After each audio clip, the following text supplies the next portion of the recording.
ಪ್ರಧಾನಮಂತ್ರಿ ನರೇಂದ್ರ ಮೋದಿ ಅವರು ನ್ಯೂಜಿಲೆಂಡ್ನ ಆಕ್ಲೆಂಡ್ನಲ್ಲಿ ಗಾರ್ಮೆಂಟ್ ಹೌಸ್ನಲ್ಲಿ ಪರಂಪರಾಗತ ಮಾವೊರಿ ಪೋವರಿ ಸ್ವಾಗತವನ್ನ ಸ್ವೀಕರಿಸಿದ್ರು. ಶಕ್ತಿಶಾಲಿ ಹಕ್ಕಾ ನೃತ್ಯ, ಗಂಭೀರ ಕೂಗು ಮತ್ತು ಸಾಂಸ್ಕೃತಿಕ ಉತ್ಸಾಹದೊಂದಿಗೆ ನ್ಯೂಜಿಲೆಂಡ್ನ ಮೂಲ ನಿವಾಸಿ ಮಾವೊರಿ ಸಮುದಾಯವು ಪ್ರಧಾನಿಯವರನ್ನ ಬರಮಾಡಿಕೊಂಡಿದ್ದು ಇದು ಎಲ್ಲರ ಮನ ಸೆಳೆಯುವ ಕ್ಷಣವಾಗಿತ್ತು.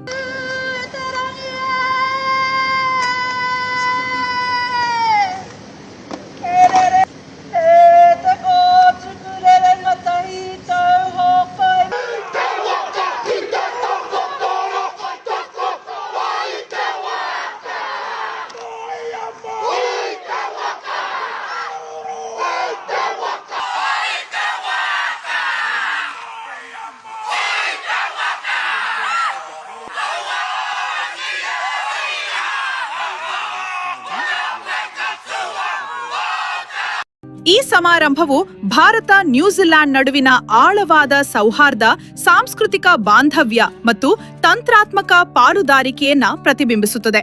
ಪ್ರಧಾನಿ ಮೋದಿ ಅವರು ಈ ಸ್ವಾಗತಕ್ಕೆ ತಮ್ಮ ಕೃತಜ್ಞತೆಯನ್ನ ವ್ಯಕ್ತಪಡಿಸಿದ್ದಾರೆ.